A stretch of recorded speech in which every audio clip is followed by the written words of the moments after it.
Live and we're going.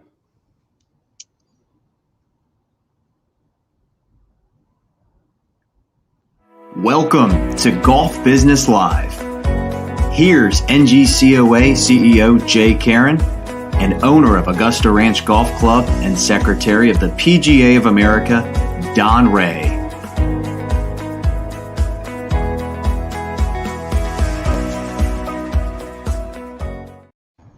All right, good afternoon, everybody. It is Golf Business Live, February 2021 edition. Don Rea, how are you today, my friend? Doing great. It's the weather, 72 degrees outside, Jay. It's awesome. That's pretty nice. You know, happy early President's Day and happy early Valentine's Day to you, Don. Do you have anything romantic planned for you and your wife? I do, actually. I've been traveling a little bit with the PGA of America. I went to Frisco for a week to check out the national headquarters, went to Florida for a week to check out that West Palm Beach golf course, and then obviously our headquarters, and then the PGA Golf Club, and all of those things. I haven't seen my wife, Jay, so we are going up on Friday to our cabin up north and just kind of hang out in the snow and do a little Valentine's Day weekend. Yeah. Yeah, there'll be something. There's always some honeydews. No matter where you go, you never outrun a honeydew list, Jay. That's the way it works. Oh, yeah. Yes, I know. 21 years with my wife, yes. Hey, listen, today's show is we're going back to our roots, my man. It's you and me. We're going to talk shop about we're cherry picking a few sessions from the Golf Business Conference, the virtual one that just was had a week or so ago. And we're going to bring out what we feel are some salient points from some of the sessions and talk about those and take questions from whoever might be watching today. So be sure that you use the YouTube or Facebook channel there and put your comments in, and we'll do our best to get to the ones that aren't jokes and aren't insults, and we'll surface those for discussion. So yeah, please participate. In a couple housekeeping things from the NGCOA headquarters, my advocacy team wanted me to remind folks, golf course owners in particular, that on the PPP loans for the second wave of legislation, that if you were unable to qualify due to the 25% gross receipts reduction, that you may still be eligible to take advantage of the employee retention credit, which has now lowered their threshold for reduced gross receipts to 20% from the previous 50%. And they also increased the per employee credit from $5,000 to $7,000. So there may still be funds available in the form of a tax credit, which goes to the bottom line when you're paying payroll taxes, right to the bottom line of the business if you're able to get that credit, if you couldn't get the PPP loan the second time. We're also waiting to see if the IRS changes their guidance to permit businesses to use any 3 consecutive business months of operation when determining that maximum kind of allowance. Because, you know, if you're to drop 25% in income, it might have happened over a particular 3 months and not the others. And so, you know, which months do you have to use or can you use to qualify? So waiting on that guidance, of course. Ronnie Miles, our director of advocacy, will share whatever we learn. Also heard some news, Don, from our friends at the National Club Association yesterday that the current $1.9 trillion proposed relief package in Washington qualifies the 501c7 private clubs for PPP funding, which was the missing piece for the golf industry, which is fantastic. We've argued from day one that if a private club has to lay off their F&B staff, how is that any different than the mom and pop restaurant down the street? If it's all about employment and payroll protection, right? So from what we understand from Henry Wallmeyer and team, that they are right now currently qualified, and we'll keep folks, obviously posted if that changes or what the final bill certainly says. So that's good news. That's good news. So the whole industry has been kind of covered to a certain degree with regard to eligibility. Yeah, and I think we have to, give some props to what we've been doing, what the NGCOA is doing, and the PGA is trying to do, the PGA Tour, all trying to get in front of them. It all started with the Back to Golf document that kind of put our name out there. Kudos to you, Jay, and what you did. But now all of a sudden that broad brush that used to go across and say, well, we're just going to wipe away all sevens. Now they look into who are the sevens. And it turns out it's actually some entities and businesses that have been hurt. So yeah. I got to chalk that up to the industry collectively coming together and getting in front of the CDC at the very beginning on the Back to Golf. And now they realize that we're an essential sport. So help us out on both sides, right? Financial and recreational. Yeah, it's really gratifying to see the narrative change and all this stuff when we've been playing not that we were playing offense here on this, but we didn't have to play defense like we do every time there's economic stimulus legislation that, Washington picks winners and losers. And golf has been on the losing side because of the sin list. And we were not, except for the C7s, which, actually only C3s were qualified in the first part of charitable nonprofits. Then C6s were eligible, which is NGCOA and other trade associations, which the ironic thing about the golf industry, Don, is, with rounds and, up and having a pretty interesting good year for the most part across the industry, the associations that serve golf could not qualify for the emergency relief funding. And we're not in the golf business per se, we're in the association business, putting on events that were decimated and so forth. So finally, NGCOA is getting some relief from that second wave of relief. So we're pleased about that. You're exactly right. I mean, listen, what you did for me on the credit card stuff, right? You're protecting me at all times. And so now the one entity that's protecting me as a golf course owner is just trying to make it and could go away. I'm just so happy. I mean, we might still be on the sin list, and that's a bummer, but I've got some hope now, Jay. We're going to get off the sin list because we've changed the story. The narrative is different now. And if we've accomplished anything in the last 12 months, that's amazing. Yeah, very pleased with that. So a couple other things from the headquarters, Don, the staff wanted me to mention was to remind folks that the compensation and benefits study has been published. And if you're a member of NGCOA, it's free to you to access. And there are hundreds of golf courses that submitted their compensation and benefits data, health insurance, and all kinds of things. And so if you need to benchmark for, 1 or 2 dozen positions going on at the golf course, be sure to download that fantastic resource. And we've got coming out soon, we'll be publishing 3 trend reports. What we did, Don, is we surveyed and canvassed and talked to some of the C-suite folks at the largest multi-course operators. Since they oversee collectively, 1,000, 2,000 courses, we kind of picked their brains about what did you see happen in 2020? What were some of the trends that, you felt like looking across all these properties? And so we're going to be producing 3 reports. One is an operations trend report. So the CEOs and COOs kind of gave us their info. A marketing trend report. So what are the chief marketing officers at these companies? What do they see happening?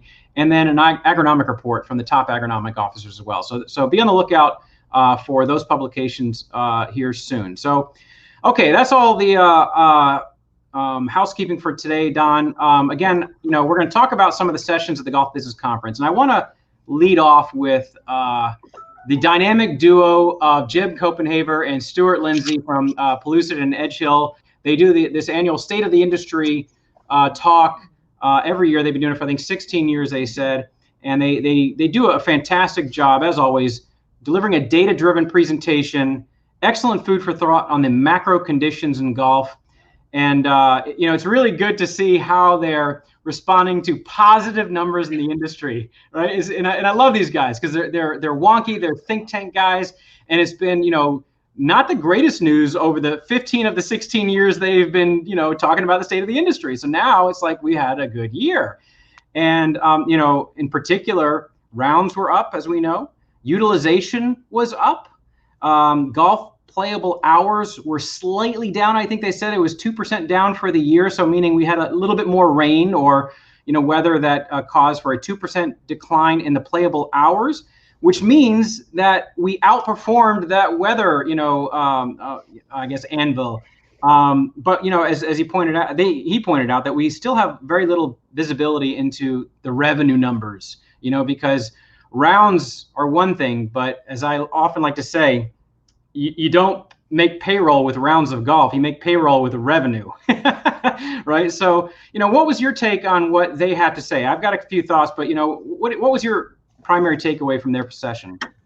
Well, the first one is I felt for Hawaii, right? The Aloha section of the PGA. I mean, despite, everybody had a great year. Hawaii was closed most of it. New Mexico was closed for some of it. So I felt for them. And believe me, I am a donut guy, not the hole of the donut. I am a positive person.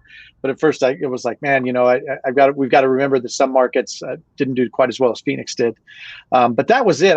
What I love is they just tell you the numbers. They just tell you the facts. They're not spinning anything.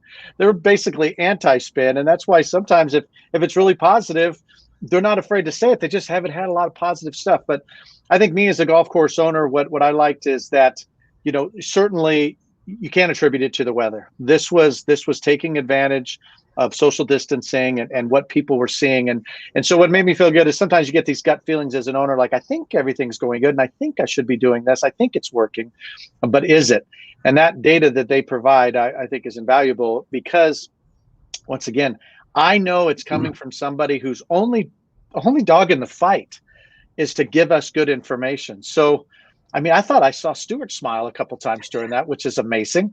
But I always love Jim's little jokes.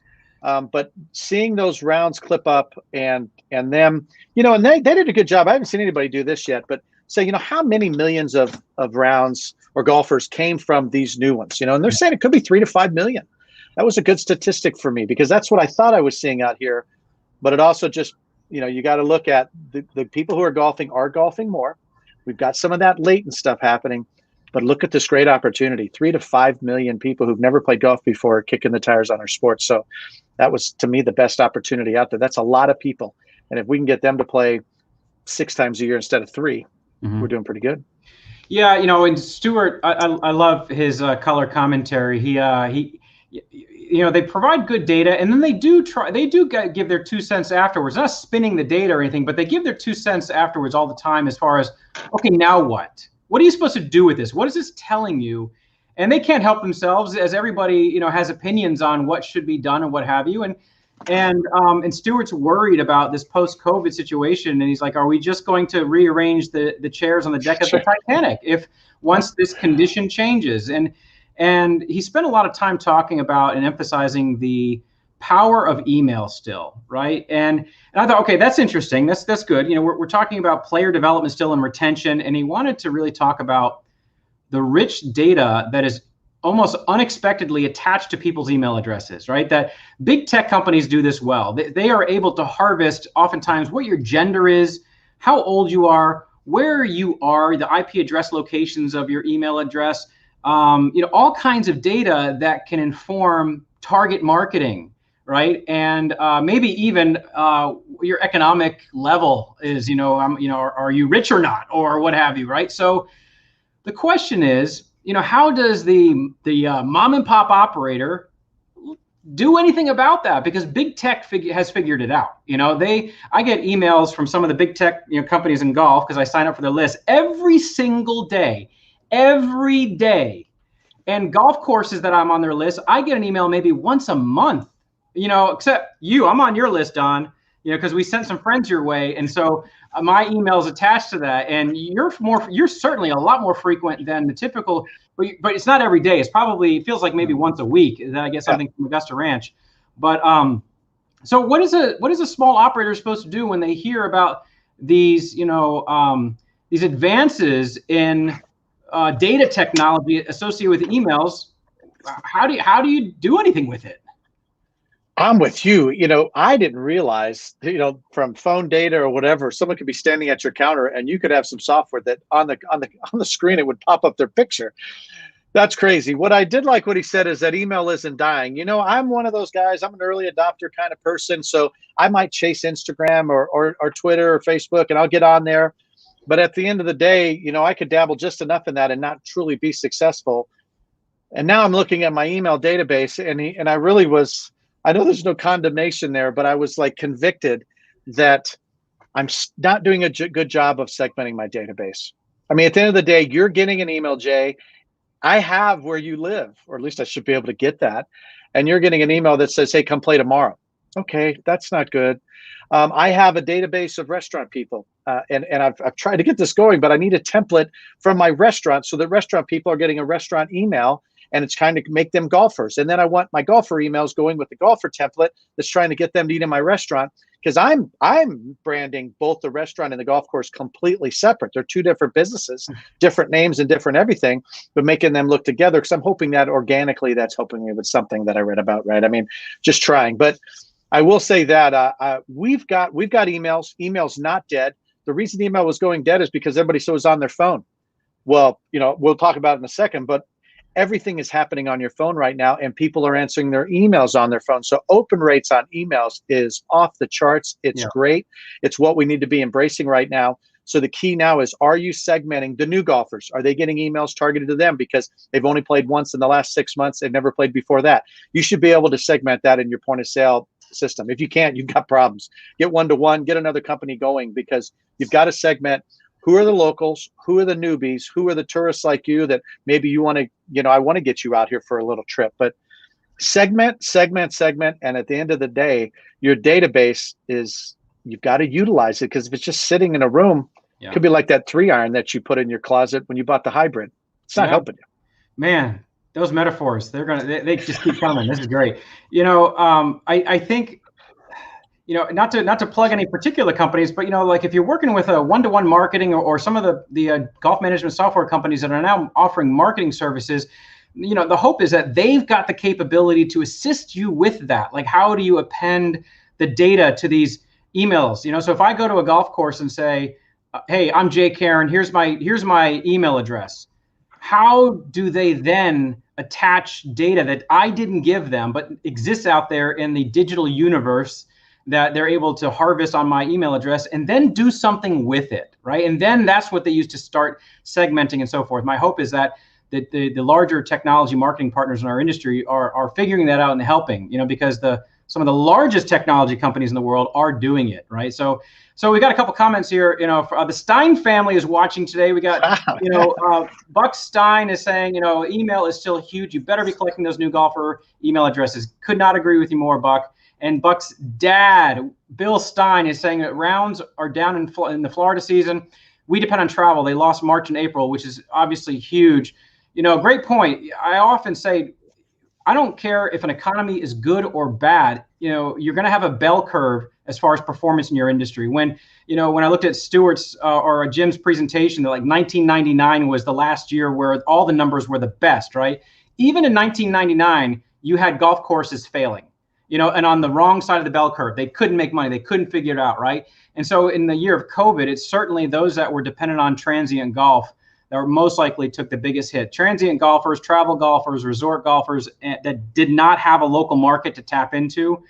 And then those that relied on that event business, the banquets and weddings, man, so it wasn't golden for everybody. We have to acknowledge that there were some real rough spots that were hard to recover from.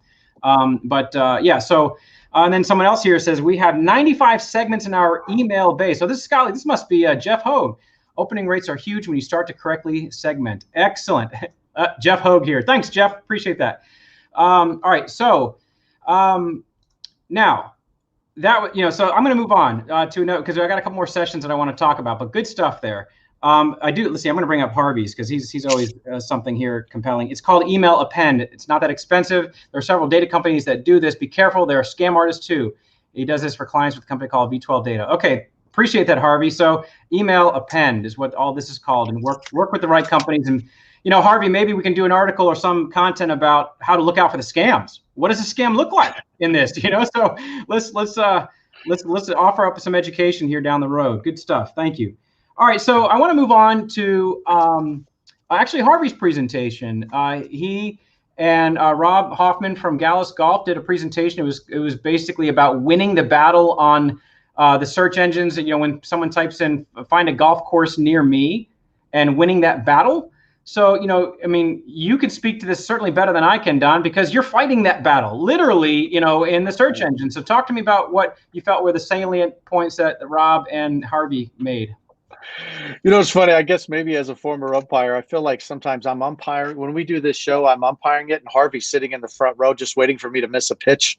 As soon as I miss it, he's like, "That was low," So I was like, "Oh my gosh, Harvey's got a seminar. I'm gonna watch this bad boy, and I'm gonna be in the front row of his and try to pick him apart." Harvey, I couldn't do it. You know what? You caught me right off the bat when you started talking about searching golf courses near me. And it's something that I've been talking a little bit about as the PGA secretary, in that, where are you falling in that? If you're a golf course, you have to search your name and search golf courses near me And you're always going to have some IP issues because, you basically in your history, when you do searches, there's so many algorithms, they try to spit out the information they think you're looking for. But, there's ways to hide your IP address and do searches like that. But he convicted me once again. There was no condemnation while I was watching all of those seminars, but I was convicted on several points. And the first one was I searched my name. If I search on Google or search on Chrome and I type Augusta Ranch Golf Club, who's coming up first? If it's not me, what's the problem there? I've got an SEO problem. I can't afford SEM. So who are the SEMs on there? Are they somebody I can align with? Now, not with my own name. I wouldn't do that. But I'm looking at who's trying to get into my keywords that wants Augusta Ranch. Typically, it's a third-party provider that maybe I used to work with who's now trying to steal my customers. That's not very nice, but it happens. And then I was search golf courses near me. I actually had done that. And then when Harvey's talking about it, because what I'd seen, there were strange companies. Like I did golf lessons near me. And I found there was a bunch of third-party provider type of golf lessons companies. And I'm like, well, maybe I could partner with them because obviously they're doing something right on the SEM side. At least they're paying the money. Can I direct more lessons to our golf staff? But where did Augusta Ranch fall out, or show up? Because let's be honest, if you're below the fold, whether it's your phone or a laptop, below the fold, you need to be on the top there. So he got me, that everybody's searching for that, especially new golfers. Because you might say, well, Don, Augusta Ranch Golf Club, I come up first. That's great. But someone who's never played golf before, who just all of a sudden sees a commercial and says, I'd like to play golf, they're not typing Augusta Ranch. They've never heard of Augusta Ranch. They haven't heard of Golf Now. They're going to search golf courses near me or any of that stuff. So where are you showing up? Harvey, I got the message and I applied it. I thought Rob did a great job too of just telling me, and didn't it seamlessly go into what Copenhagen was saying, Pellucid was saying, is that emails aren't dead. People are on their phones, and it's not about apps. It's the mobile rendering of your website on that phone. Okay, people looking at their emails because it's a phone and it's easier now, but they're also on their mobile devices looking at your website. So if your website was built 5 years ago, you're in trouble because there's no way that thing's rendering where everything's kind of, sometimes you get these little micro sites on the mobile device, Jay, right? And yeah, your site's on the mobile device, but it's brutal. You can't use it. I'm just going to another golf course. Yeah. These are things you want to spend money on something, segmenting your database, making sure that your mobile presence is easy to interface with because non-golfers are looking for us, Jay. Yep. Harvey says, wants to remind you, I used to umpire high school ball and he still calls them like he sees them. So great. Doesn't make it right, Harvey. Umpires? Oh, geez. Yeah. What I saw, one of the things I thought was interesting was that this past year that phone bookings were down and online bookings were up. And that's no surprise, right? I mean, I'm certain that's trending in the right direction or a natural direction in that sense. I mean, just a few years ago, we were hearing that only 15 or 16% of rounds were booked online. I'm just still shocked it's even that low. Shocked. You take corporate outings out of it. If you look at the total rounds played, you got to take the events out of it and all of that, the league play and everything where nobody's making a phone call to book or nobody's going online. If you take all that out and just look at the transactions and the tee time transactions, I'm still shocked that so many people pick up the phone still. They're not just booking it online, and I don't think it's an any issue anymore. The software is good, so I mean, one day we're going to catch up to the airlines where it's all happening online. Which the ironic thing about COVID though is I remember Matt Galvin, our board member, saying that he really liked seeing his staff talking to customers on the phone, and just really the old-fashioned kind of relationship building that happens when you're talking to people, and that goes away in the online environment, but I will say, I'll end on this point before we get to the next class that I want to talk about, is that, the definition of good service is changing with the generations. The older generations, the good definition of good service was talking to someone. They're taking care of you. They're keying in your tee time for you. That's service. The definition of good service, I would say for millennials and younger, is good self-service, slick self-service that I know I booked it, I got the confirmation, and you only made me click 2 times in order to book my tee time. That's the new definition of good service, And so how do you walk that tightrope of being there in person for your people, your customers, and also giving them the tools to serve themselves? It's a fine line that I think business owners have to walk now. No doubt. What popped into my mind when you were talking is Isn't it funny when we're struggling, we love to monitor the beans. I'm counting beans in the back. I'm writing budgets because I'm worried, right? I'm in a tough spot. Cash flow's king, and I've got to survive. So I become a bean counter. Those days are over. It is time to plant seeds. It is time to get outside of your business. You've got enough beans now. Let somebody else count them. You get out there and plant seeds, and use your golf counter staff to segment your database right away. We're not doing this enough, right? Because of contactless payment, and I get it. They're still coming in the golf shop. Nobody's driving to the first tee. It just hasn't happened here at Augusta Ranch. Maybe it's happening there. I don't necessarily want them. I don't mind if they fly by me in the golf shop standing 6 feet away, but I still want to make eye contact with them. I need to build a relationship with them, but I'd love to just ask a couple questions. What we try to do here is like, hey, how'd you find out about us? Oh, I just searched on the internet. Okay, there you go. How am I going to build a relationship with that person? Like Rock Lucas said all the time, you got to walk around your business. We got to get back to managing our business by walking around. We got to get our teaching staffs outside of the shop, walking the range, building relationships, and making sure they're having a good time so they come again. Yeah. Because the next crunch on their time is coming. And if we have relationships, those will always trump commoditization. It's not about discounting anymore. It's about delivering an experience to the golfer so that they want to come back and they'll wear your logo, not because it was a 50% off t-shirt, but it's because they like what you stand for. That's what we got to get back to. That's the way it used to be, Jay. We got to get back to that. You know, you're offering a little foreshadowing in the operations trend report. One of the trends has to do with moving our great golf professionals from behind the counter to in front of the counter and using them more as ambassadors to build the business. You know, and so that is one, and you haven't even seen the report yet, Don. So you are avant-garde and ahead of the curve in your thinking. So nice work. Well, that's, you know what? A year ago, though, I was stuck behind the counter trying. Well, maybe a little more than a year ago because once COVID hit. Well, I guess a year ago, yeah, a year ago, no one knew what was going to happen, right? We're literally pre-COVID, and I was worried about I got to have a good March, but I was doing so many reports. I like reports. I'm a report kind of guy, but I was getting buried in them, and I forgot what my business was all about. And that's been a revelation to me. But you're exactly right. I've gotten out there now. I'm listening to people, and I'm finding out that, you know, where are they finding me? Where can I find them?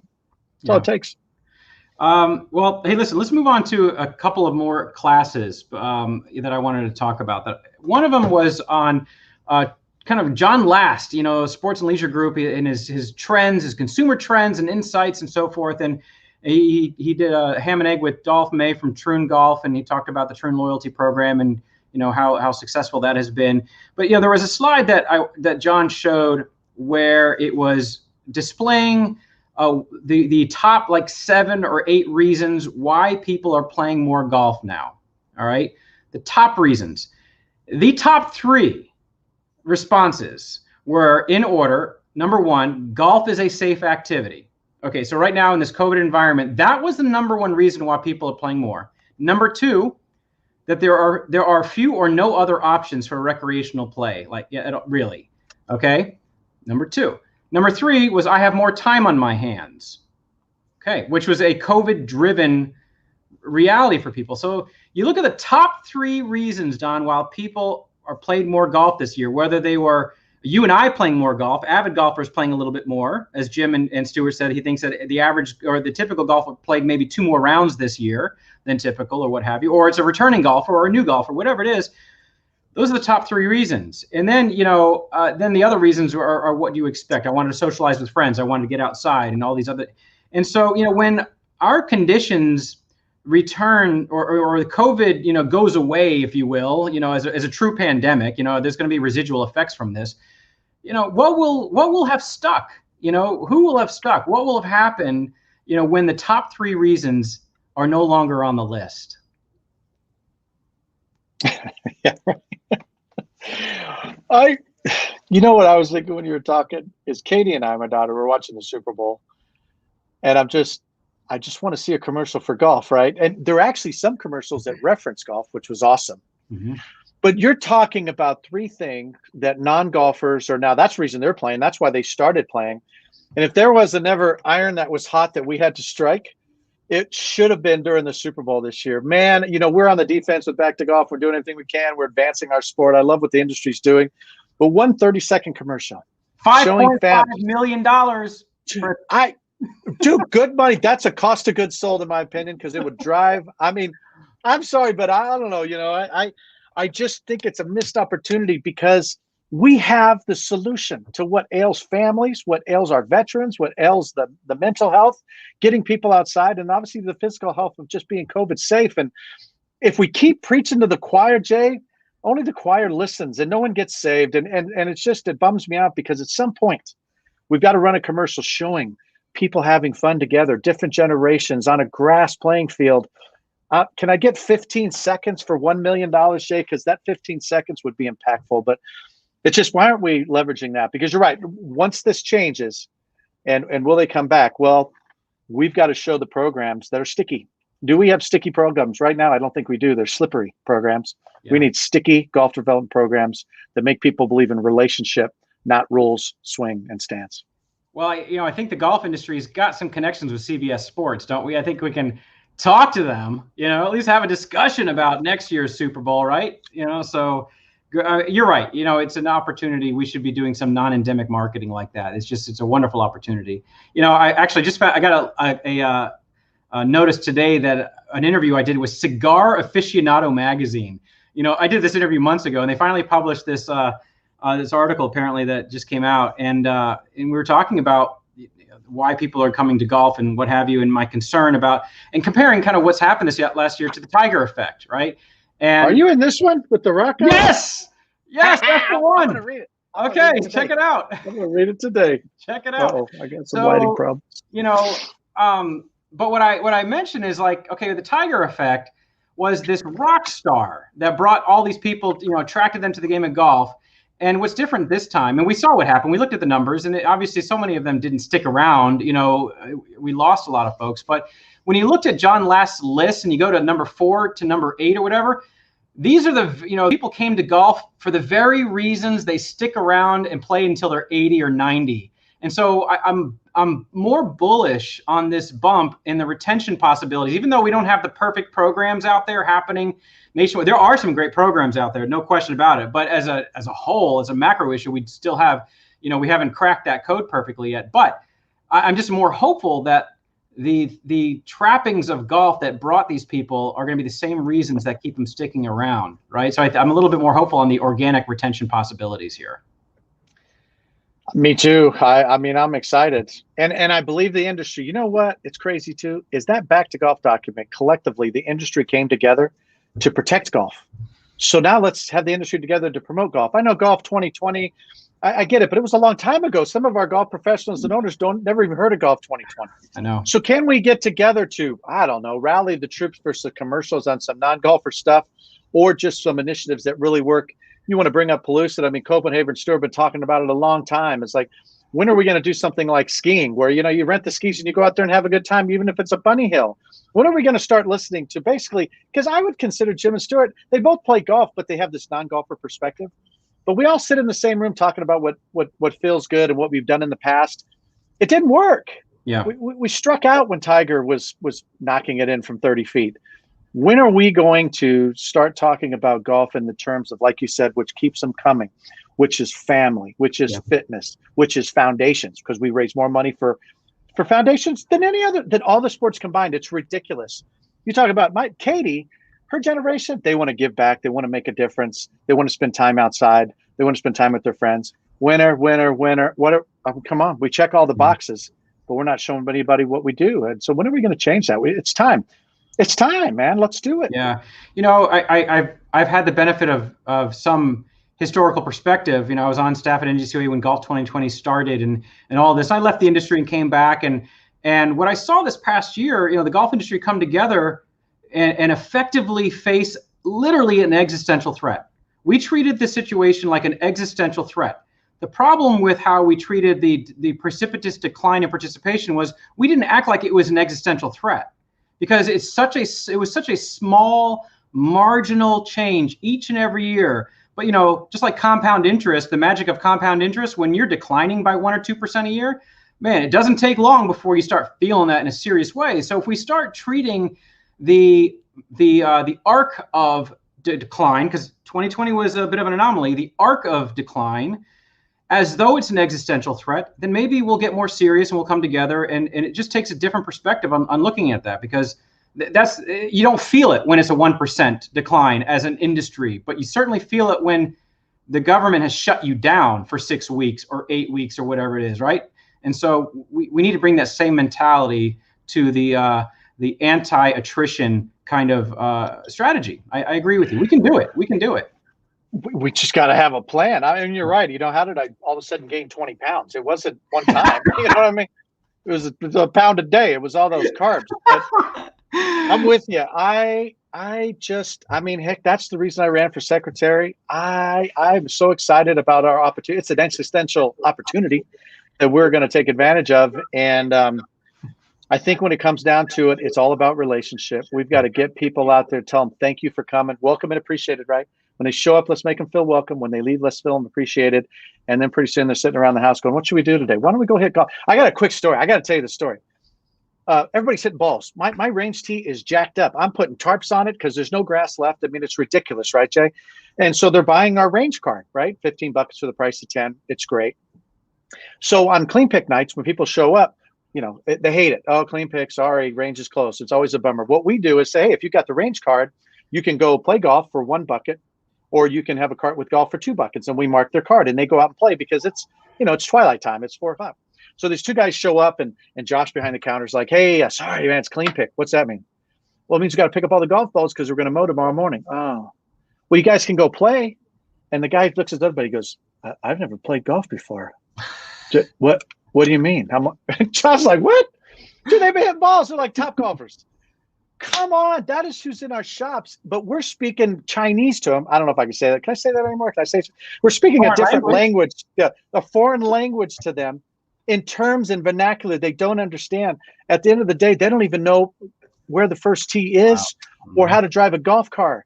And we're making them feel uncomfortable, which we did in the past. Now's the time, just like when I walk into an Ulta store, right? And I'm so nervous buying Karen something from the Ulta store because I feel so out of place. We have golfers coming into our shops right now, feeling out of place. And we're either going to tell them, hey, you came to the right place, or we're going to say, find another place. Well, yeah. Yeah, excellent segue into my last class that I want to talk about. And it was Whitney Pinnell's class on Venus, Mars, and millennials, right? A great refresher on some of the fundamental differences between the genders and the younger generation. And there were a few things I wanted to mention from that. You know, because like you said, I'll bet that guy that was, you know, never played golf, was it a white guy talking to Josh? You know, like if he felt uncomfortable, what about the rest of the demographics in America, to your point, right? So, you know, Whitney showed a really interesting screenshot of 2 websites. They're both clothing retail websites online. One was for men, one was for women. And the men's clothing website was all about pants, shoes, shorts, like give a practical, direct approach. And you go to the women's side, it was like latest fashions, you know, or you know, seasonal styles is how they led with the categorization instead of, you know, skirt, blouse, or whatever, because we approach the shopping completely differently, right? And so it made me think, all right, you know, and she said that, you know, women are on a journey when they're shopping. So, okay, translate that to golf, right? Men want to get out and hit a ball. You know, the women that are coming to golf they're on a journey here. And how, as a golf course owner, when you're segmenting your database and maybe marking who is a woman in your database, are you selling them, come out, take a lesson and learn how to hit a golf ball? Or are you tapping into this journey and these emotional purchases where the guys are like, I just want to hit a golf ball. I want to learn how to hit a golf ball, right? So I thought that was incredibly salient, you know, to bring that up and how do we translate that to golf? Also, she brought up a slide that showed that when this, you know, was called the silent generation, and I believe that was like the baby boomers' parents, you know, so the greatest generation, if you will, the one before baby boomers, that when they were young in the 20s and 30s in America, that 84% were white, non-Hispanic white, 84% when they were young. You look at millennials, the same age right now, and it's 55%. Right. And so I've spoken about this before, but if you just look at the numbers and you haven't changed anything cultural about your operations, your marketing, your experience at all, then you're appealing to a shrinking market share, period. That's the dispassionate look at this. And, the passionate look is obviously, to trying to reconcile history and doing certain things and making up for past, wrongs, in society, certainly. But I'm glad to say that, what Whitney's putting out there and what your, PGA of America and NGCOA is putting out there and more organizations about these issues is that now there are resources. If you're a golf course owner operator and you're thinking, what the hell do I do about this? What do I do? I got to say the PGA just released and published, and we were part of a kind of the review and the editing and participation on this inclusion guidelines for golf courses. I mean, it's a document, it's a self-assessment that allows you to kind of, do an inventory of everything from your pro shop to what pictures are you hanging on the walls, or are you showing the LPGA on the television instead of just the PGA, PGA Tour? What are the signal? What about the golf course itself? And what training are you doing with your staff? It's a self-assessment, really comprehensive. So you can go to the PGA.org's website and find it, and we'll have it up soon on the NGCOA D&I Center as well. But guys, the tools are there because this is not easy for a lot of people. This is very, very difficult stuff. And I'm just glad to see the industry at least publishing the tools. Now it's your job to pick up the tool and do something with it. Yeah. Yeah, in some courses, read that and got offended. Well, I'm doing everything all right. Hey, it's okay. I'm just saying, you don't have to lose 20 pounds. I think you'd be healthier if you had 20 pounds. Here's a good diet to lose 20 pounds. Maybe you should do it. That report is simply that. Hey, would you like to be more diverse? Because maybe you're not as diverse as you think you are. You're asking yourself the question. You're already biased because it's you. And so I think that's great. You know what popped in my head? You were talking about that other seminars.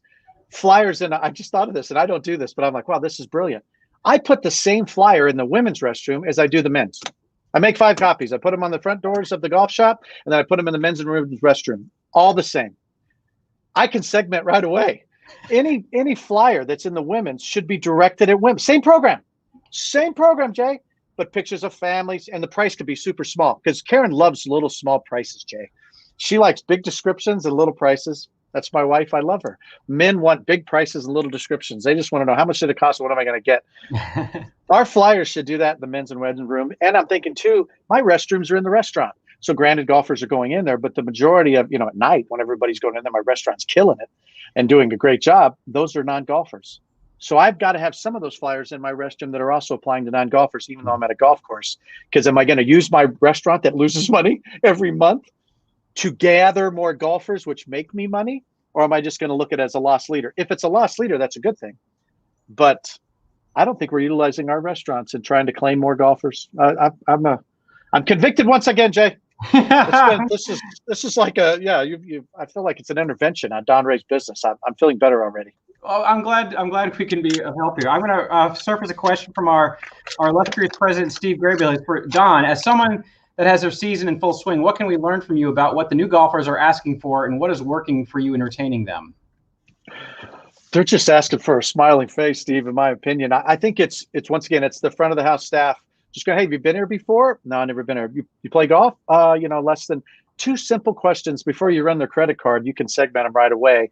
And I think you're going to make them feel welcome, right? Right away, that they don't know where the driving range is. They don't know where the golf bars are. They don't know that the keys are in the carts because we don't want them touching the keys anymore.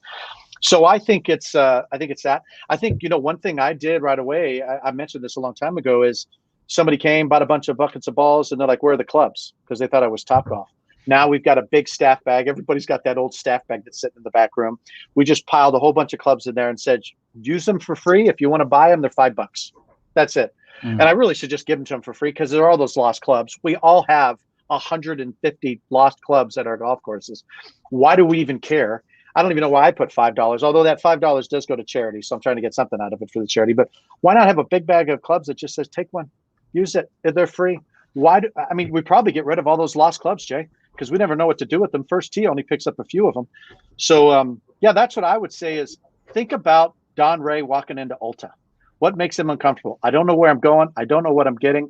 And I just want to get out of there as soon as possible. Some people are thinking that when they go to our golf course. So let's think like the very people, how we feel in our uncomfortable situations and apply that to our own business. And I'll have one last word on the diversity inclusion topic. I think before we conclude, and we've successfully filled 45 minutes, just you and me. Man, I'm feeling pretty good about this. So, I want the folks to think about this in a different way.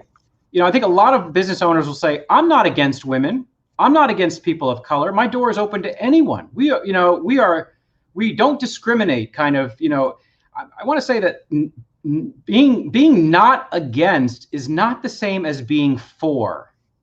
And that's the conversation we're really having right now in America is what are you doing to show that you're for women and for people of color and those that have not felt comfortable in our environment?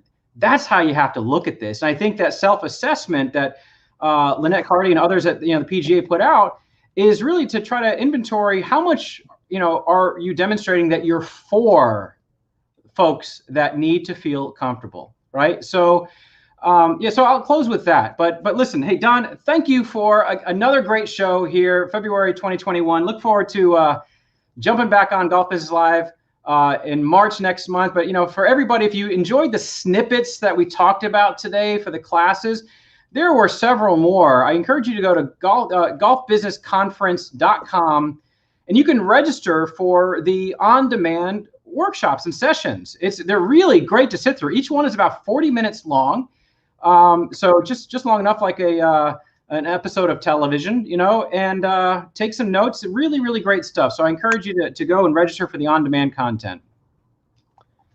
No doubt. I got to throw one shout out, Jay. I know we're ending right now, but David Schultz threw some notes in there, and he was mentioning what's going on at Topgolf in Southern California. I got to give Craig Kessler and the Topgolf family, just a kudos to that and just a high five, because putting a golf course next to a Topgolf, bays to fairways, baby. If we can get them from the bays of Topgolf to the fairways of golf courses across America, we've just created the biggest funnel ever and flowing down to rounds and revenue, helping our PGA and LPGA and NGCOA members. I mean, I'm just I like what they're doing there, and let's just keep doing that. We can't rest right now. That's why the iron is hotter than it's ever been. We got to strike the heck out of this thing.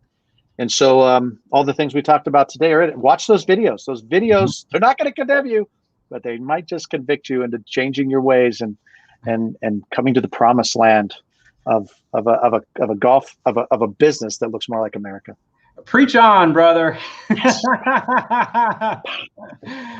All right, everybody, have a wonderful rest of the week. Thank you for joining us, and we'll see you next time.